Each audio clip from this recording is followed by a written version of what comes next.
Florence Delacour-Le-Petit. Nous restons un petit peu dans la collecte de fonds. La Fondation de France, donc quel profil recrute la Fondation de France en ce moment? Alors concernant le recrutement, aujourd'hui on recrute à la Fondation de France à plus de 3/4 des collaborateurs dans le secteur marchand. Alors vous me direz, ça peut être surprenant, mais en fait, je pense qu'on l'entend très bien ce matin, et nous étions en train de se faire la remarque avec Hervé Garot à côté de moi. Le secteur philanthropique est très diversifié. On le voit ce matin dans l'intervention de chacun. Il y a des associations extrêmement opérationnelles sur le terrain. Alors pour le cas ce n'est pas le cas de la Fondation de France, nous avons un rôle d'intermédiation. Nous n'avons pas d'acteurs sur le terrain, donc ce qui fait déjà un changement. Les modes de gouvernance peuvent être différents. Dans une association, vous allez avoir des assemblées générales. À la Fondation de France, on a une organisation de gouvernance de type entreprise, avec un conseil d'administration, un bureau, des comités d'audit, des comités de rémunération, des comités de risque. Enfin, il y a un pléthore de comités. Nous avons le militantisme qui peut être très marqué dans certaines associations. À la Fondation de France, on parle pas c'est pas une fondation militante, c'est une fondation qui est engagée dans l'action sociale. La nuance est un peu différente parce que dans les recrutements, ça va se sentir. La place du bénévolat qui est différente. Tout à l'heure, je vous entendais, vous disiez le salarié au service du bénévole. Donc il y a des organisations qui ont des modèles un peu différents. C'est le cas à la Fondation de France. Donc tout ça faisant que les recrutements peuvent être aussi des sources de recrutement de nature différente. Et ça, c'est très important quand on veut travailler dans ce secteur. Il y a un moment, il faut prendre le temps de voir culturellement et où veut-on mettre les pieds, parce que sinon on se trompe d'adresse. Et donc, à la Fondation de France, quand nous avons des candidats qui arrivent extrêmement militants, on sait qu'ils vont pas être très très très heureux parce que ils vont vouloir aller très très loin dans l'engagement militant, ce qui n'est pas le cas de notre maison. Nous, on est pour ça que je mets cette nuance en disant qu'on est plutôt dans un engagement autour du projet de l'intérêt général plus que dans un militantisme. Donc, 3/4 des collaborateurs viennent du secteur privé, beaucoup du secteur des services, autant banque, assurance, conseil. Certains viennent même des secteurs qui n'ont rien à voir, de type industrie.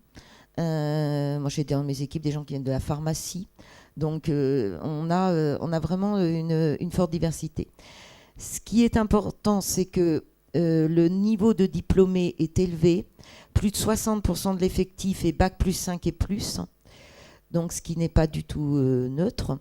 Alors, on a une population à plus de 60% cadres dans l'entreprise, avec aussi un nombre important de managers.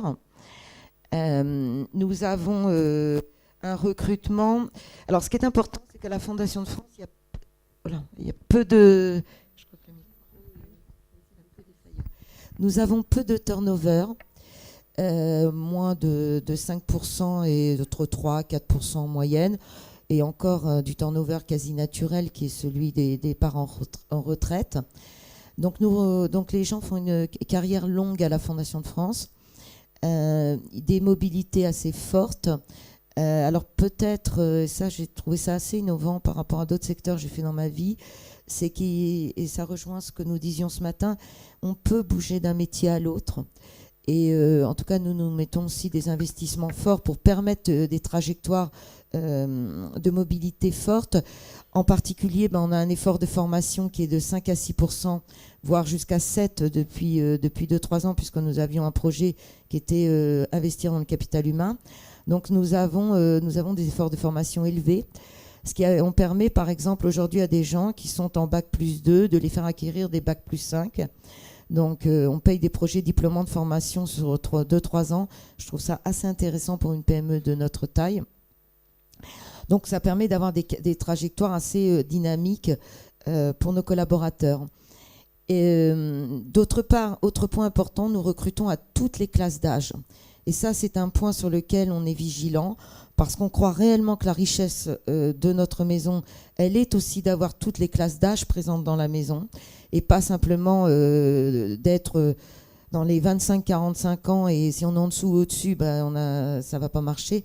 Chez nous, on peut rentrer à plus de 50 ans, et on peut faire une carrière très longue, jusqu'à largement à 65, voire au-delà pour quelques-uns. Donc nous avons vraiment une démographie très, très étalée dans l'entreprise. C'est une maison à majorité féminine, alors ça c'est pas... Là, c'est l'histoire qu'a voulu ça. Le lot, vous allez voilà. dire. Beaucoup ça, c'est pas du tout un choix. Évidemment, certains métiers étant plus masculins que d'autres, mais comme dans tout secteur, hein, dans l'IT, majoritairement masculin. Alors, ce qui est important aussi, et c'est pas uniquement lié parce qu'on a une population à majorité féminine, on travaille beaucoup sur les engagements autour des valeurs dans l'entreprise. Croyons vraiment qu'il est important qu'on ait un vrai projet partagé. Donc en termes de RH, par exemple, nous avons mis en place une charte de la parentalité. Il y a encore beaucoup d'entreprises du secteur privé qui ne sont pas du tout là-dedans, pour faciliter l'équilibre de vie entre le personnel et le professionnel. Parce qu'il y a un point qui est fort, et je rejoins ce que d'autres disaient ce matin, c'est que ce sont un secteur où, il ne faut pas se tromper, on travaille beaucoup, mais vraiment beaucoup. Et souvent, certains ont pu avoir l'image, et je l'ai entendu dans le recrutement, oh là là, moi je viens de telle banque, je viens de telle SS2I, alors j'en ai marre de bosser comme un dingue, je sais que je vais moins bosser. Eh ben, je peux vous assurer que non. Moi, j'ai dans mes équipes, j'ai des gens qui viennent par exemple d'Accenture et qui me disent j'ai beaucoup plus bossé encore à la Fondation de France que dans une société de conseil d'où je viens. Alors je ne dis pas qu'on ne travaille pas chez Accenture, loin de là. Hein. Mais pour vous donner un petit peu l'idée qu'il ne faut pas se tromper, on demande beaucoup, beaucoup d'investissement. Et c'est pour ça que nous, on a pris conscience à travers le temps qu'il devait être important aussi de faire attention à la dimension, parce que c'est important aussi qu'il n'y ait pas d'inadéquation entre le projet, la mission pour laquelle nous travaillons et la vie interne de l'organisation. Et c'est pour ça que nous avons mis, entre autres, l'accord sur la parentalité. Aujourd'hui, on est sur une démarche sur le bien-être au travail. Donc, on retrouve des problématiques qui sont identiques à celles que vous pouvez vivre dans n'importe quelle autre entreprise. C'est pour ça que je disais tout à l'heure qu'il n'y a pas tant de différence que cela entre le secteur marchand et non marchand. Mais je tiens à dire, je redis, moi je crois vraiment que le management est beaucoup plus arrondi.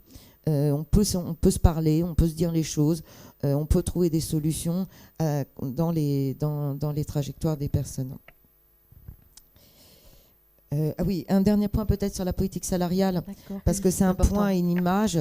Alors effectivement, il y a une réalité, c'est que la politique salariale est, me semble-t-il, alors pareil, je pense c'est très diversifié d'un acteur à l'autre, mais elle est quand même beaucoup plus restreinte que dans le secteur marchand. Là, c'est pareil, ça dépend ce qu'on compare entre une TPE dans une petite région de France et un grand groupe. On a aussi des différences énormes. Donc, on a aussi ces différences-là. Par contre, ce qui est important, je pense que quand on arrive dans notre secteur, c'est aussi de raisonner en package. C'est-à-dire, on vient chercher, en tout cas, c'est le cas pour la Fondation de France, on vient chercher à la fois un emploi, on vient chercher du sens et de l'intérêt au travail.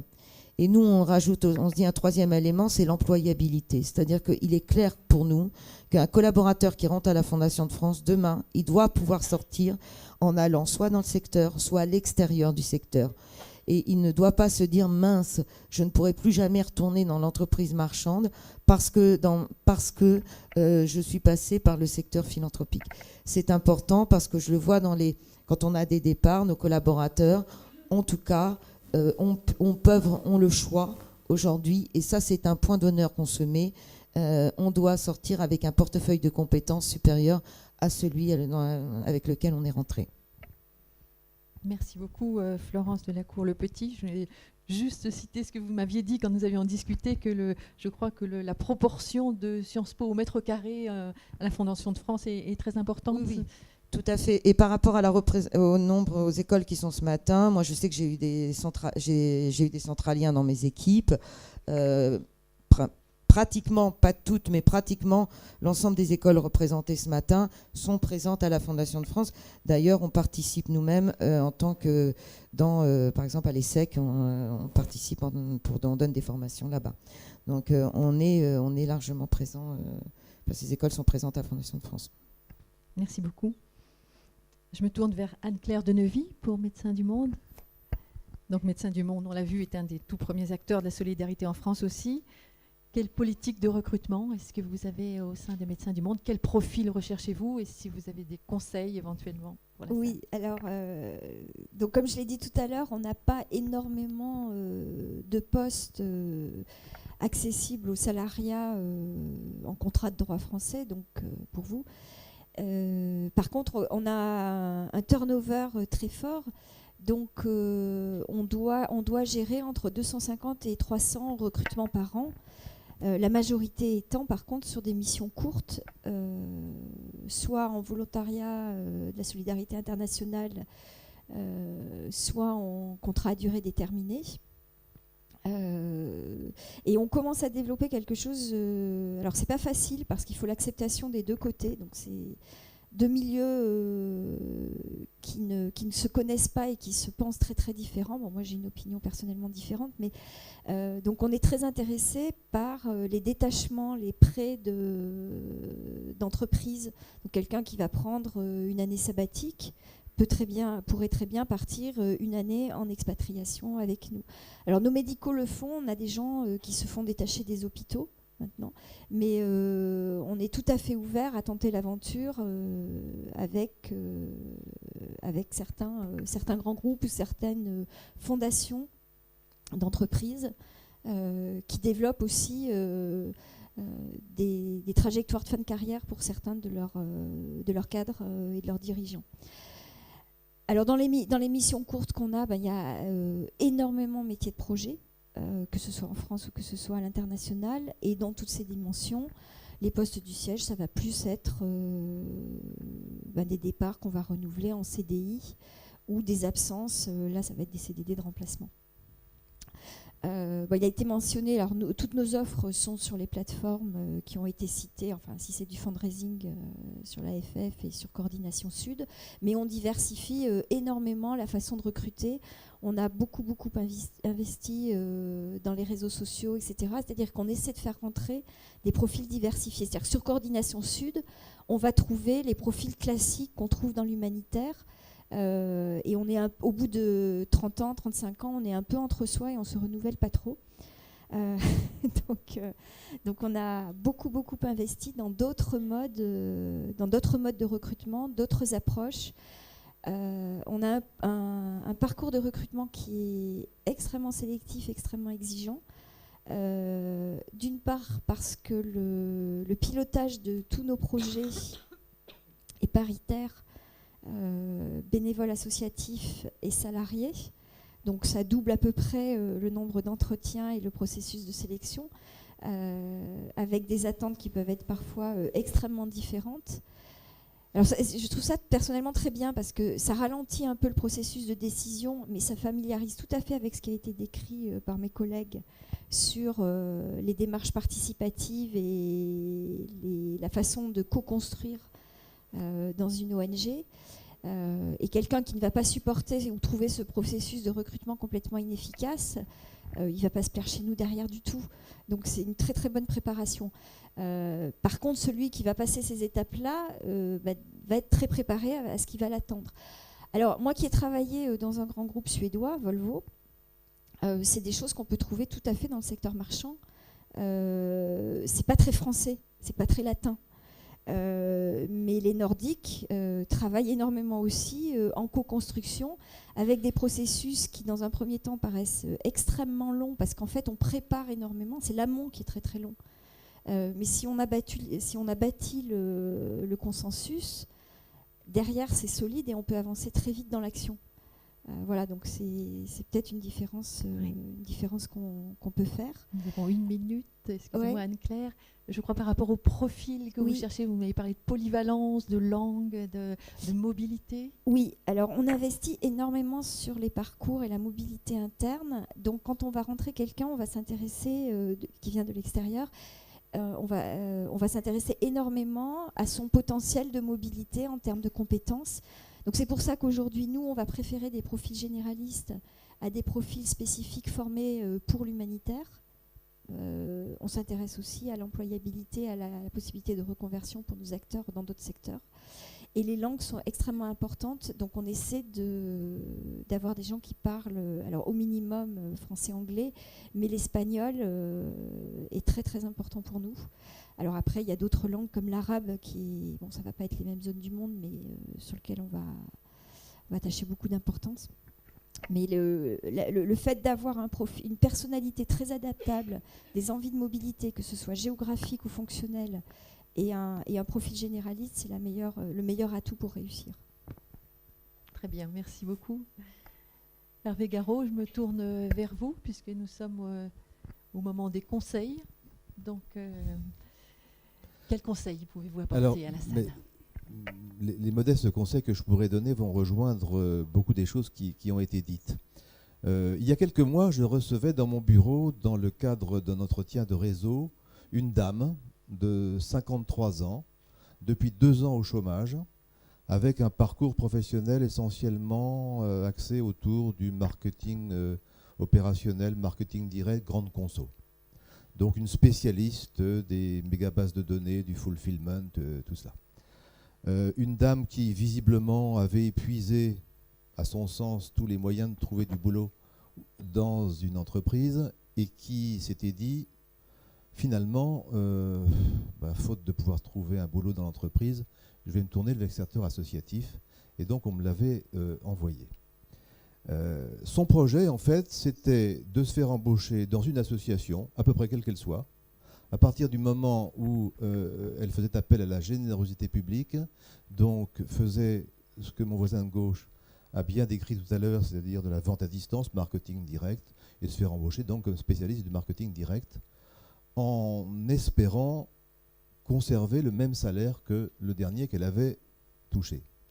J'ai essayé, je vous jure que c'est vrai, hein, je n'invente pas l'histoire juste pour les besoins de ce que je vous dis là. J'ai essayé de la convaincre qu'elle aurait un petit peu de mal et qu'il faudrait qu'elle modifie un petit peu son approche. Et j'ai le regret de vous dire que j'ai malheureusement échoué à la convaincre. Alors, quels enseignements tirer de tout ça ? 1. Avant de s'engager dans une association, une fondation, une organisation sans but lucratif, quelle qu'elle soit, il vaut mieux essayer d'adhérer au projet et d'interroger le socle, vision, mission, valeur, voir ce que les gens ont dans la tête et dans le ventre avant d'espérer de pouvoir les rejoindre. On ne fait pas forcément la même chose à la Fondation de France et à la Fondation Caritas, pas la même façon, à Médecins du Monde et à Médecins sans frontières. Et c'est bien d'aller voir un peu ce que les gens ont dans la tête. Deuxième chose, ne pas arriver en terrain conquis. C'est pas parce que je viens de l'entreprise que je suis un cadre dans mon sujet qu'on m'attend. Non, l'association n'attend personne. Elle attend surtout des gens compétents, des gens qui ont des compétences techniques adaptées et en même temps une compréhension des spécificités du secteur auquel elles appartiennent. Troisièmement, ne pas faire un choix négatif. Le secteur associatif n'est pas le secteur qu'on rejoint finalement en tout dernier parce qu'on a épuisé tous les autres. Il faut vraiment le vouloir. Parce que, d'abord, c'est un secteur formidable qui recherche des gens formidables et qui a des exigences. Ensuite, ce point a été abordé, il ne faut pas venir dans une association ou une fondation ou une ONG pour y faire de l'argent. Parce que les salaires, en effet, en moyenne, on observe une certaine décote par rapport au secteur des entreprises. Là-dessus, je vais m'arrêter une petite seconde. Il y a évidemment beaucoup de différences. Hein.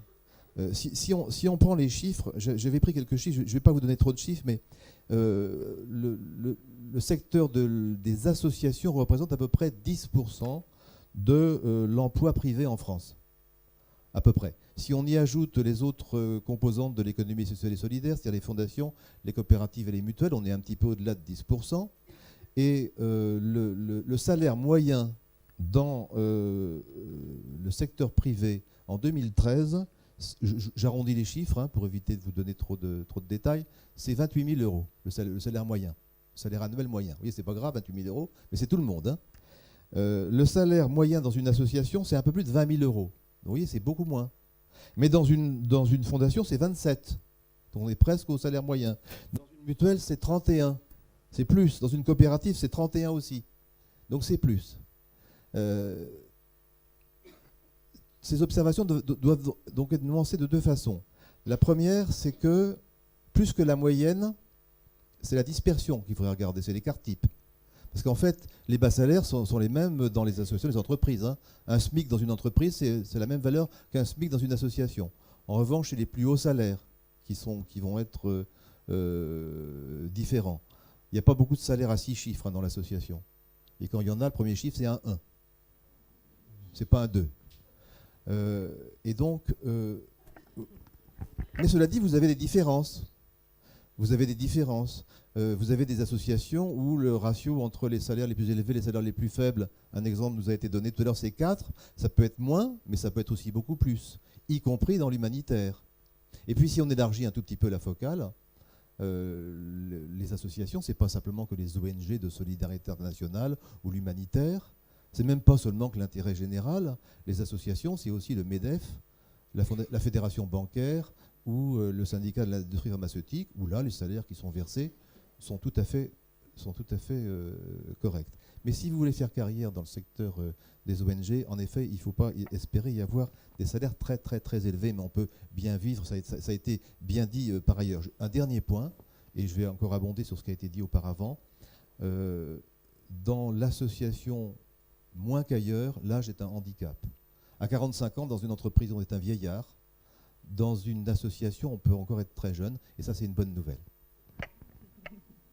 Merci beaucoup, Hervé Garot. Je me tourne vers vous, Adrien Tomarcho. Nous allons parler de la façon dont les choses se passent chez Acted. On a vu que Acted avait un profil bien particulier, cette association, son fonctionnement, ce qu'elle est. Est-ce que vous pouvez nous parler des profils que vous recherchez chez Acted ? Ok. D'abord, qu'est-ce qu'on cherche ? En un mot, une traduction, compétences claires, technicité claire, mais aussi un engagement qui soit professionnel et personnel. Pour rebondir un petit peu sur la question de la rémunération, parce que je crois quand même que la question de rémunération, quel que soit l'engagement des uns et des autres, c'est quand même toujours une question fondamentale. Chez Acted, on est aussi sur un ratio de 1 à 4, mais peut-être la différence par rapport à l'entreprise, c'est qu'on accède, en tout cas chez Acted, beaucoup plus rapidement à des fonctions de direction, que ce soit des directions pays ou des directions au niveau France. Donc il n'y a pas forcément à attendre 20 ans avant de pouvoir prendre la place d'un directeur, etc. Donc on accède quand même à des niveaux de rémunération, en tout cas pour Acted, qui sont pas du tout ceux du secteur privé, mais qui sont décents, et notamment pour les gens qui vont sur le terrain. Voilà. On n'est pas des expatriés pour Saint-Gobain, etc. Mais il y a quand même une rémunération et un confort de vie, en tout cas dans la rémunération. La question à laquelle je voulais répondre, c'est carrière ou passage. Je voulais donner deux profils, deux parcours de deux de mes collègues. Notre directrice adjointe des opérations, Fanny, qui a 33 ans, qui est sortie des mines de Paris, qui a travaillé quelque temps dans le secteur du luxe en logistique à Singapour, et ensuite qui est devenue responsable logistique en RDC. Elle est devenue ensuite coordinatrice de zone en Haïti, directrice pays d'Acted en Haïti pendant le tremblement de terre, et aujourd'hui elle s'occupe donc les directrices adjointes aux opérations. Donc on voit cette mixité entre, on peut venir du secteur privé, et ensuite on peut faire carrière. Je vais donner un autre profil d'une personne qui est passée chez Acted, qui a commencé en tant que stagiaire finance en Afghanistan, après avoir fait l'ESSEC et un passage par des stages en boîte de finances privée. Il a commencé en tant que stagiaire finance, ensuite il est devenu directeur financier d'Acted au siège pendant 7 ans, et aujourd'hui il est directeur général d'UNICEF France. Donc clairement, on peut faire une carrière en venant du privé et en venant d'une grande école. Qui sont les RH, qui sont nos employés chez Acted? On a 30 ans en moyenne, répartition équilibrée entre hommes et femmes, et il n'y a pas de... Tous les métiers peuvent être assumés par les deux sexes. Je veux dire, notre directrice d'opération qui est responsable de l'IT, c'est une femme. D'où est-ce que nos collaborateurs viennent? Alors, on est 40% de Français et ensuite donc 60% d'internationaux. Dans les 40% de Français, on a une très grande majorité de personnes qui sont issues soit d'un master, soit d'une grande école. Donc, on a des ingénieurs, on a des gens qui ont fait une école de commerce et on a des Sciences Po. Des ingénieurs qui ont travaillé sur de la logistique, sur la gestion financière et sur de la coordination de projets. On va avoir des écoles de commerce qui vont travailler sur des fonctions notamment de finance et d'audit. On va avoir des Sciences Po et des IEP qui vont travailler sur des fonctions de développement de projet. Ça, c'est souvent un point d'entrée chez Acted. Et ensuite, ces personnes-là, en fonction de leur expérience qu'ils ont acquis sur le terrain, sont souvent amenées à passer sur des fonctions de coordination de projet, coordination technique. Ils amènent leur expertise, leur formation chez Acted, et puis on les forme à la gestion de projet, aux implications que ça peut avoir sur le terrain. Et puis après, ce sont des gens qui veulent aller au-delà, qui cherchent de la mobilité, qui cherchent aussi à aller de plus en plus près du projet sur le terrain, qui vont assumer des fonctions de coordination de projet. Excusez-moi, 1 minute, Adrien. Qu'est-ce qu'on leur demande? Qu'est-ce qu'on demande à nos employés? On demande d'être responsables dans la manière dont ils travaillent auprès de leurs collègues, auprès des communautés dans lesquelles on travaille et auprès de nos partenaires. On leur demande et on s'attend d'eux qu'ils aient un impact. On attend d'eux qu'ils soient innovants, qu'ils aient un esprit d'entreprise, qu'ils ne s'arrêtent pas au convenu et qu'ils soient toujours à la recherche du plus d'impact. On attend d'eux qu'ils soient inspirants, qu'ils sachent faire face aux contraintes. Travailler sur le terrain dans des pays en crise, dans la plupart de nos pays en crise, les pays dans lesquels on travaille sont des pays en crise, qui sortent de conflits, qui sont marqués par les catastrophes naturelles. Donc c'est un engagement personnel qu'on demande à nos employés, aux personnes qui nous rejoignent, et c'est quelque chose lequel les gens doivent être très conscients en amont. Chaque mois, on envoie sur le terrain à peu près 30 personnes. Hier, j'étais avec la formation, on envoie une quinzaine de personnes. Voilà, donc on imagine très bien que n'importe qui dans la salle pourra nous rejoindre et participer à notre action sur le terrain au plus près des besoins des populations. Merci beaucoup, Adrien. Je me tourne vers Philippe Jachan pour le mot de la fin. Donc, si vous voulez nous dire, malheureusement, très rapidement, on a 3-4 minutes, parce qu'il faut laisser du temps quand même pour les questions dans la salle. Donc, qu'est-ce que vous pouvez nous dire sur le secteur de façon plus générale? Oui, merci. Peut-être quelques mots, plutôt en panorama général sur le secteur des ONG, humanitaire et développement. Je vais être là-dessus, pas le secteur associatif en général, parce qu'on a un peu aussi couvert l'ensemble. Ce qui est important à avoir en tête, c'est que en France, le secteur est surtout composé de petites et moyennes organisations. Et dans le secteur des ONG, ce qu'on appelle petites et moyennes organisations, enfin les petites, c'est des budgets de moins d'1 million d'euros par an, et il y en a beaucoup qui sont même des très petites organisations, c'est-à-dire qui sont encore en deçà de 500 000, de 300 000, de 100 000 euros par an, et vous avez un certain nombre d'organisations qui se situent dans des budgets annuels entre 1 million et 10 millions d'euros par an.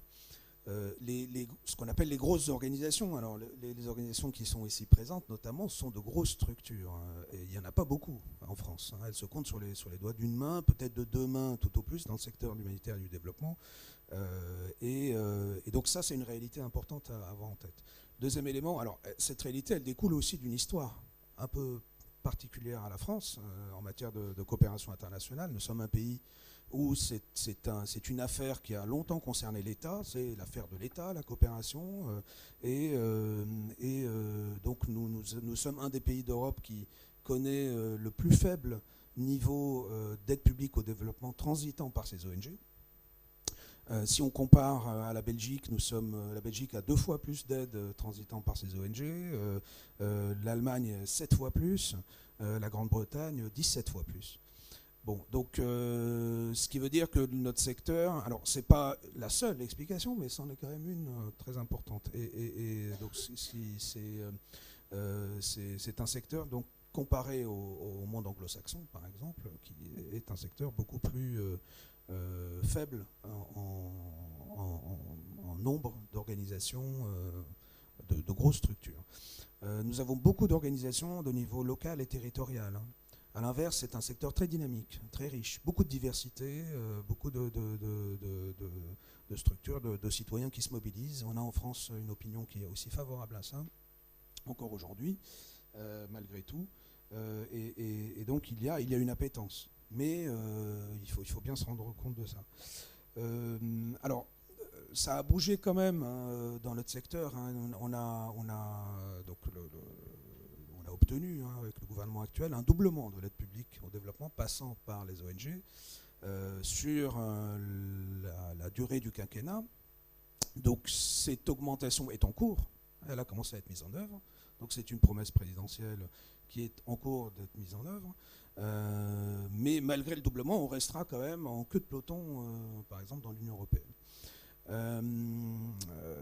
Voilà, alors peut-être plus globalement, le contexte de notre secteur, il est également en mouvement. Le monde bouge, c'est une évidence, mais c'est aussi, peut-être de manière provocante, le monopole de la solidarité internationale n'est plus qu'une affaire occidentale. Et c'est une bonne chose. C'est-à-dire qu'aujourd'hui, alors il y a les émergents, il y a les sociétés civiles du Sud dont j'ai parlé, des structures et de plus en plus de capacités locales de gestion de la solidarité, de gestion des crises, de gestion de l'urgence. Et c'est aussi dû à l'action en partie des ONG qui ont soutenu, qui ont accompagné des acteurs locaux. Ce qui nous amène aussi aujourd'hui, je pense, hein, collectivement à nous questionner sur notre rôle demain. C'est quoi les nouvelles fonctions, quels sont les nouveaux métiers et quels sont les rôles que nos organisations vont tenir. Le dernier élément également en matière de contexte, c'est l'argent public qui devient plus rare, plus compliqué. Donc il y a aussi des logiques. Le secteur privé, on en a parlé, le secteur marchand, lui-même est intéressé de plus en plus par la solidarité internationale et le développement. Donc vous avez des entreprises également qui ont déjà investi ce secteur, qui sont pourvoyeurs de projets, avec les avantages et les inconvénients, enfin les risques, je dirais, de l'affaire. Donc nous sommes un secteur également en dialogue et pour moi, nous avons de plus en plus à nous mettre en dialogue avec ces autres acteurs, et notamment le secteur marchand, sur des stratégies peut-être communes, collectives, et qui favoriseront peut-être encore plus les décloisonnements. La France aussi est un pays de cloisonnement entre les secteurs. Hein, le monde des ONG, c'est inconnu. Voilà. Donc c'est vrai que l'arrivée de ressources humaines venant du secteur privé ou secteur marchand dans les ONG est une chose qui se pratique de plus en plus. Dans le sens inverse, c'est peut-être moins le cas encore, je ne sais pas, mais là, il y a aussi des champs de décloisonnement encore à conquérir. J'en terminerai là sur le contexte. Moi, je voudrais juste dire un dernier élément, parce que sur les profils, sur ce qu'on a dit, sur ce que les uns et les autres ont apporté, moi, il me semble qu'il y a peut-être un élément qui n'a pas été souligné pour les personnels qui ont envie de travailler dans ce secteur des ONG. C'est la connaissance du monde, c'est l'envie de connaître le monde et l'intérêt pour le monde. Au-delà des compétences professionnelles, la nécessaire, nous sommes sur des matières humaines, sur des matières délicates, sur de l'interculturel. Nous sommes au contact du monde et d'autres civilisations et d'autres cultures. Et ça, pour moi, c'est fondamental également, au-delà des compétences techniques et professionnelles, d'avoir un esprit ouvert au monde. Merci. Merci beaucoup, Philippe Jachan. Bon, avant de donner la parole à la salle, donc nous avions promis, c'est une très belle transition d'ailleurs, de ce que vous venez de parler de l'aspect culturel, d'aspect ouverture au monde. Donc je vais donner la parole à Lindsay Nefesh-Clark qui va nous parler du Women's World Wide Web. Au W4, c'est plus simple. Merci. Bonjour et merci tout le monde de m'inviter. Je suis donc britannique. Ce que je souhaite dire aujourd'hui, ça rejoint vraiment ce que vous disiez, donc Philippe. Moi, mon parcours a commencé dans le secteur du développement et de l'humanitaire. J'ai travaillé en Afrique et en Asie du Sud-Est. Et il y a eu une expérience en 2007, voilà, où je devais gérer une crise humanitaire. Et ça m'a donné envie de réétudier pour faire progresser ma carrière dans le secteur du développement. Et je me suis embarquée dans un Executive MBA. D'ailleurs, j'ai eu le privilège de le faire ici en France. Et à l'ESCP, merci. Et à la suite de cet MBA, avec une équipe d'entrepreneurs sociaux, j'ai créé W4, ça veut dire Women's World Wide Web, qui est dédié à l'émancipation des femmes et des filles à travers le monde, à la fois dans les pays développés et les pays en voie de développement. Une partie de nos activités sont plutôt classiques dans l'humanitaire, donc soutenir des projets locaux, mais plutôt des petits projets locaux gérés par des gens locaux et lever de fonds par ce qu'on appelle le crowdfunding. Peut-être pour faire court, parce que c'est bien d'avoir des questions-réponses, mais le point qui rejoint vraiment ce que vous disiez, c'est que, et j'ai pensé à ça en venant ce matin, il y a eu une étude qui a été publiée en 2014 par Accenture, et c'est à noter que c'était Accenture, qui s'appelle The Convergence Continuum, oui, vous en avez peut-être entendu parler, Towards a Fourth Sector in Global Development. Et les questions de justement ces mutations, l'évolution du paysage du développement mondial et les tendances observées. Et c'est vrai qu'aujourd'hui, on assiste à une convergence de ces différents secteurs, donc le monde des affaires, le gouvernement, les ONG, et les barrières, les frontières entre ces différents secteurs s'estompent, se redéfinissent. Et ça donne naissance à un nouveau, on peut dire, un nouvel écosystème avec des alliances innovantes, de nouveaux modèles, des chaînes de valeur hybrides, des nouveaux modèles, justement au croisement de ces trois secteurs. Et on voit ça prendre de l'ampleur partout. Aujourd'hui, quand on parle du développement, on va voir que, par exemple, Save the Children va avoir un siège au Conseil de recherche et développement de l'entreprise GlaxoSmithKline. On va voir que Hilton va collaborer avec Solidaridad pour justement renforcer sa chaîne d'approvisionnement. Coca-Cola 5x20. En fait, c'est un alignement d'objectifs et d'opportunités. Donc, à mon avis, mais c'est aussi objectif et je recommande cette étude, cette tendance ne va que s'amplifier. Et à cause de divers facteurs, croissance en importance de la RSE, donc responsabilité sociétale des entreprises, qui de toute façon, avec les réglementations, les exigences, nous sommes dans l'ère de la transparence et les médias sociaux. Et donc, ces entreprises qui cherchent à intégrer donc, des objectifs ce qu'on appelle les Sustainable Development Goals, à travers les opérations et les chaînes de valeur. Et ils vont justement faire appel aux ONG et aussi parfois des collaborations avec le gouvernement. Et les ONG, donc le secteur du financement des ONG est en train d'évoluer aussi. Et donc il y aura cet alignement. Donc une des tendances de 2014, c'est effectivement de voir ces collaborations avec ces initiatives multipartites. Donc où est-ce que je veux en venir? C'est par rapport à mon parcours et tout ce qu'on a dit aujourd'hui, c'est qu'aujourd'hui, pour intégrer, je dirais, le monde des ONG, il faut plus que jamais avoir, c'est presque des nouvelles compétences, mais en fait, pouvoir passer facilement du secteur de ce qu'on appelle des ONG un peu plus classiques, et aussi le secteur marchand, de pouvoir maîtriser les deux langages, de pouvoir maîtriser les enjeux des deux secteurs. Et je dirais même que plus les gens qui intègrent le monde des ONG, de toute façon, le secteur des ONG, maîtrise le monde des affaires, mieux c'est pour tout le monde, parce que ça veut dire que ça permet justement des collaborations, et ça, il le faut. Merci beaucoup, Lindsay Neves-Clark. Il nous reste 1 minute pour donner la parole à Charlotte Schneider, donc directrice des urgences chez ACF.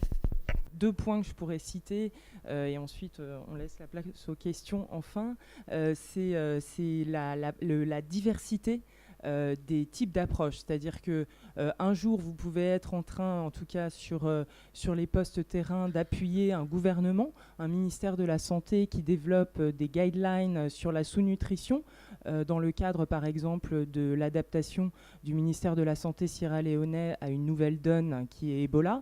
Comment est-ce qu'on continue à traiter la sous-nutrition quand on ne peut plus toucher les enfants pour ne pas propager la maladie. Et le jour d'après, vous pouvez être dans un pays où vous répondez à une urgence humanitaire et où là, le gouvernement n'existe tout simplement plus.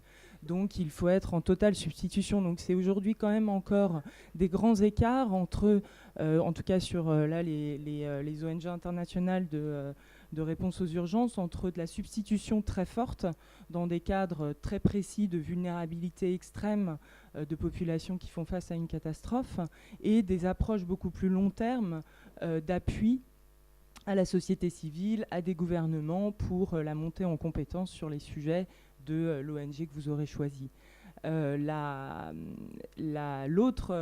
point que je souhaite juste mettre sur contribution, à disposition, c'est qu'aujourd'hui, sur un poste comme celui que j'occupe, qui est donc responsable des urgences pour Action contre la faim, je perçois une nécessité de faire attention à parfois des agendas et des rythmes qui peuvent être très différents entre des besoins terrain et des contraintes des agendas au niveau des bureaux sièges, que ce soit à Paris ou les bureaux régionaux aussi, puisque de plus en plus les ONG ont des bureaux dans des endroits qui sont sûrs, mais qui sont près de terrains complexes, comme par exemple Nairobi pour couvrir le Sud-Soudan. Tout l'intérêt de travailler en ONG, en tout cas un des intérêts, c'est effectivement de réussir à avoir cette patience qui fait qu'on peut passer de rythmes qui sont des rythmes de siège à des rythmes terrain où il faut être extrêmement réactif, très agile, avec beaucoup d'inventivité et d'innovation pour trouver des solutions qui souvent sauvent des vies. Voilà, merci.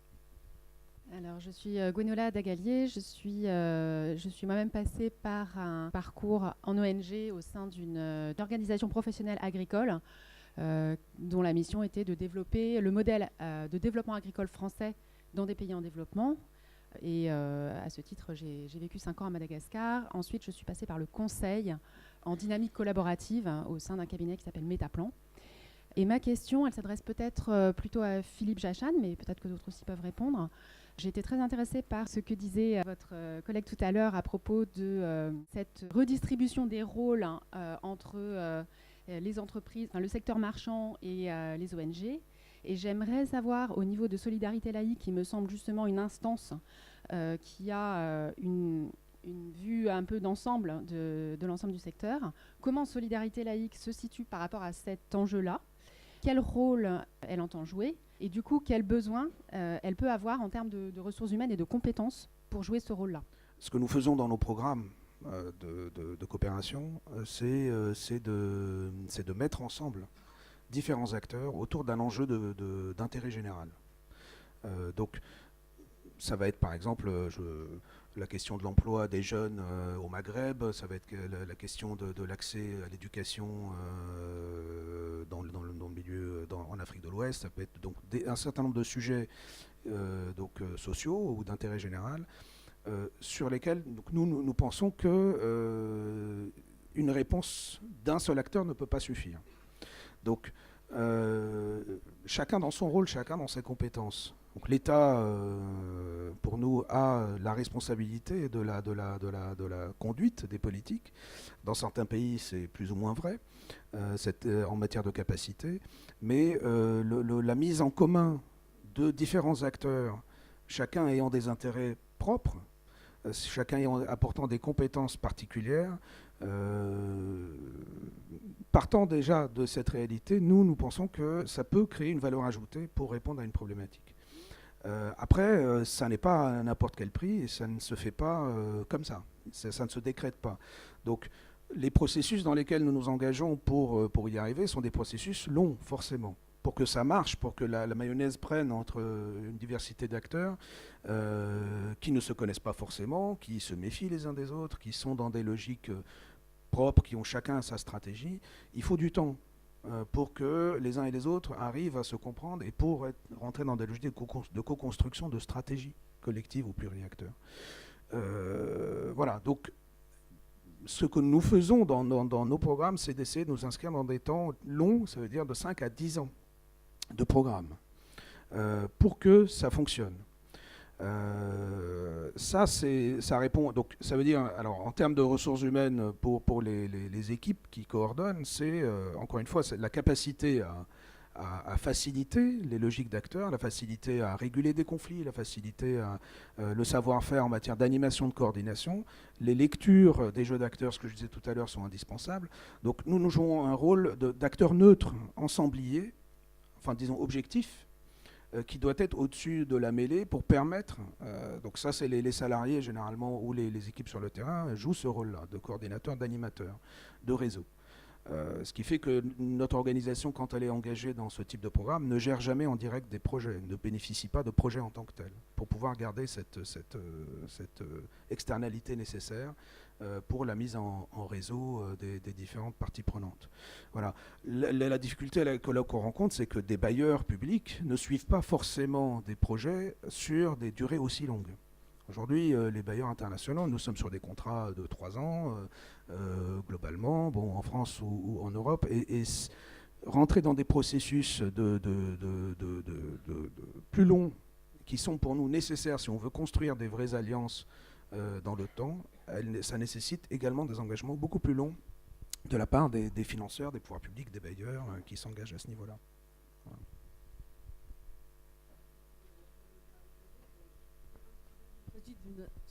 Je préside une association IDEAS qui fait de l'accompagnement bénévole sur la gouvernance, l'efficacité, aujourd'hui au profit d'une soixantaine d'associations. Donc je partage très largement les analyses qui ont été faites autour de la table. Je connais d'ailleurs bien certains d'entre vous, notamment Hervé Garot, avec qui évidemment nous partageons beaucoup d'objectifs et de méthodes. Je voudrais un tout petit éclairage et une question. L'éclairage sur le bénévolat. Nous, on fonctionne avec des bénévoles à très bon niveau. Je crois que toutes les écoles ici présentes sont exactement dans les profils qu'on cherche. Mais le petit éclairage, c'est que le bénévolat, il est dans la durée, mais c'est une charge de travail récurrente, mais qui est faible. C'est 1-2 jours par mois. Ça peut venir en complément d'une activité à tous les âges. Donc c'est important, c'est une façon de donner du sens à son activité professionnelle. C'est ce qui est recherché par des personnes qui peuvent être dans des secteurs extrêmement divers. Donc voilà, on pourrait beaucoup détailler, mais le bénévolat, c'est pas forcément du temps plein, c'est pas forcément ponctuel, c'est pas forcément... il y a de tout. Mais en tout cas, c'est aussi compatible avec une activité professionnelle. Ma question, elle peut s'adresser un peu à celui d'entre vous qui voudra la prendre. On parlait des financements, les modes de financement évoluent, il y a les nouveaux modes vers lesquels tout le monde regarde, ce qui se passe en ligne, le don en ligne, le crowdfunding. La difficulté, et sur des choses un peu plus de fond, c'est que le financement va de plus en plus sur les projets, et la prise en charge des frais de structure est de plus en plus difficile à prendre en compte. Donc qui a envie de répondre à ça? C'est important parce que c'est compliqué, je pense qu'on partage tous cette question. Merci.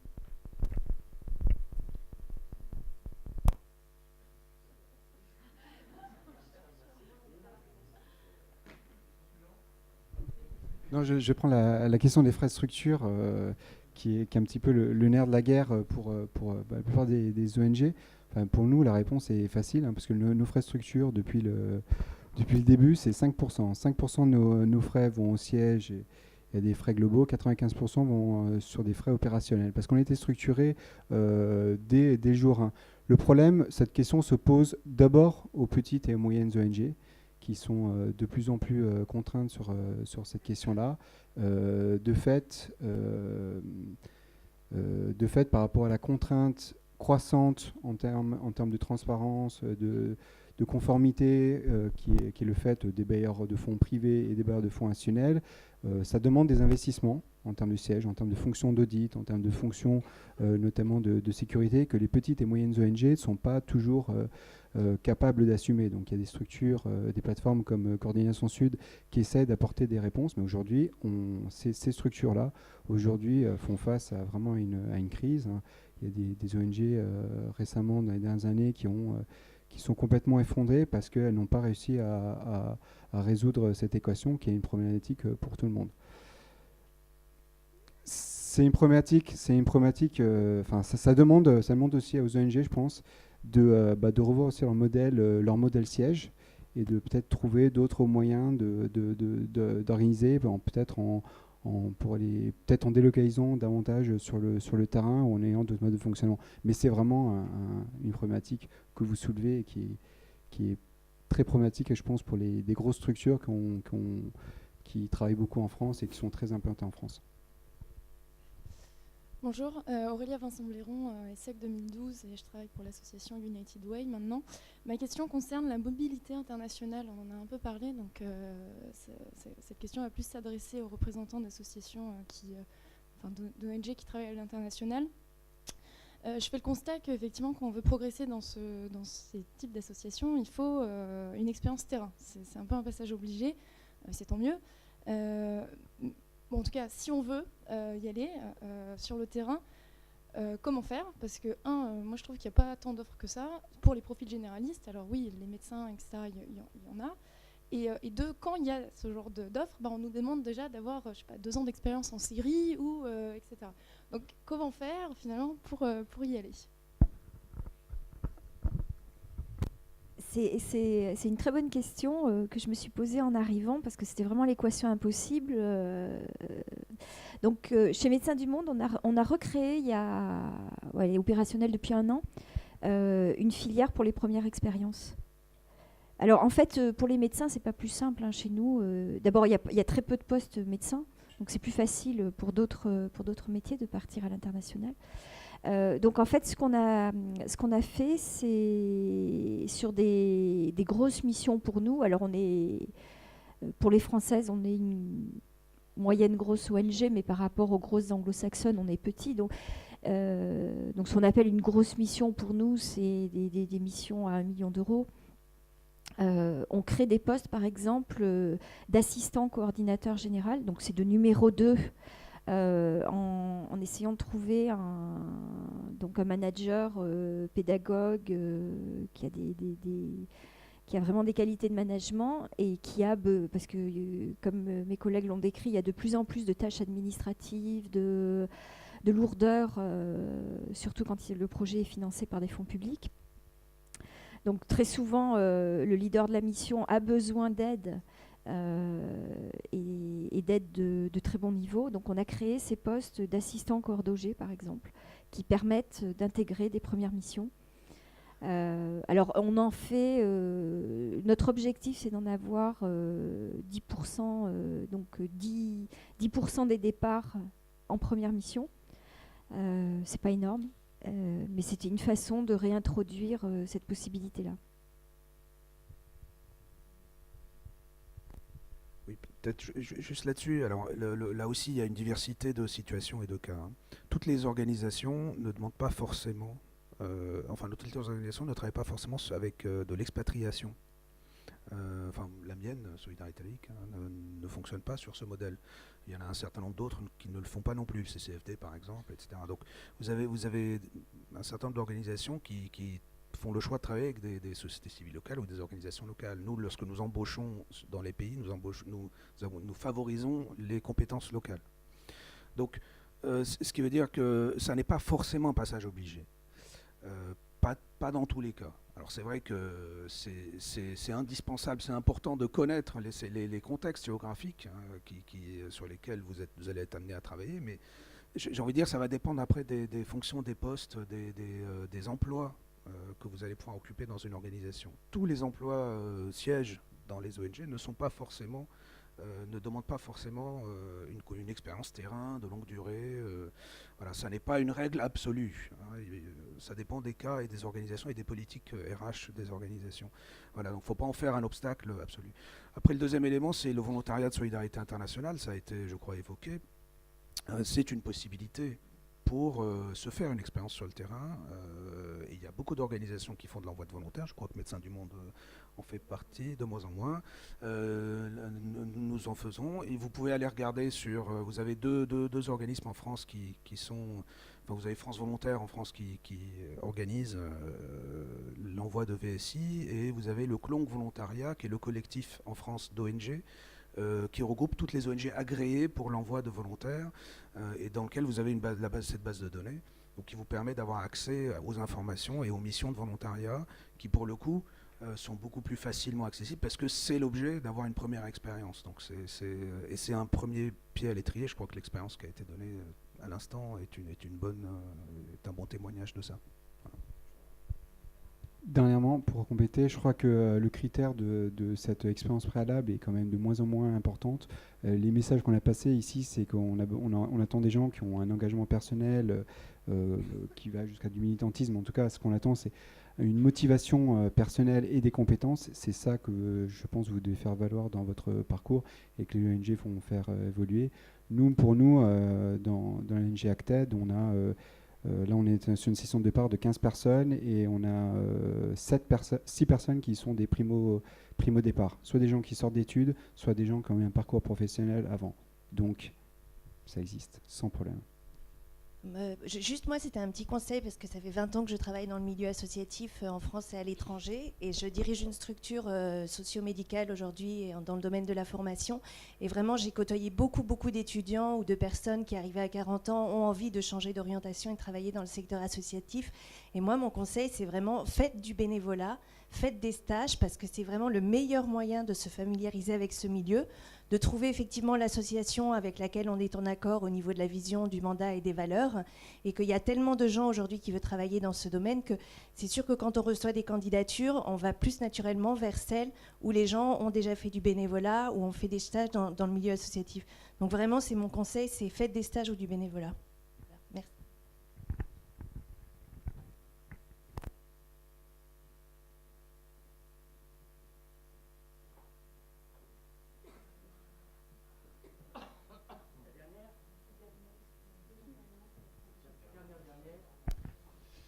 Bonjour, Vincent, moi j'ai fait l'EDEC en 2005. Je voulais d'abord vous remercier pour la qualité de ces interventions. Et alors, ma question était la suivante. Dans les ONG, notamment d'urgence internationale, moi j'ai travaillé 2 ans pour MSF. Aujourd'hui, quand je suis rentré et que j'ai demandé à chercher des postes de contrôleur de gestion en siège, on m'a dit c'est pas possible, t'as pas fait assez de terrain.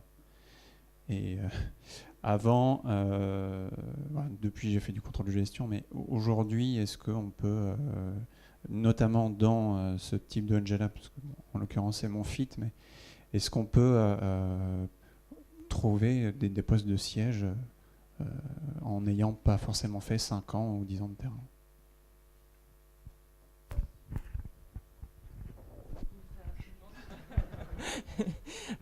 Oui, mais du coup la barre est haute parce qu'il y a peu de postes en siège. Donc effectivement par rapport, si on fait un ratio entre le salaire et sur le papier ce qu'on demande comme compétences et les CV qui sont reçus, je regarde la DRH de MDM, mais en tout cas au siège il y a beaucoup aujourd'hui de postes sur lesquels dans une entreprise classique la personne serait beaucoup moins diplômée pour le poste qu'elle occupe. Donc il y a une nécessité ensuite de trouver beaucoup de sens pour compenser de temps en temps des tâches qui sont un tout petit peu peut-être sous les compétences, les attentes que le salarié pourrait avoir, pour le dire un peu direct. Merci. Alors, moi j'ai 3 propositions à vous faire.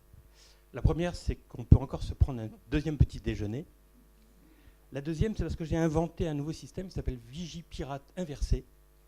Et donc j'ai fait fermer les portes de l'Alliance française et aucun des intervenants ne pourra partir sans vous avoir proposé un poste ou au moins un rendez-vous ou au moins un conseil. Mais ma troisième proposition, je suggère de les applaudir très fort et les remercier.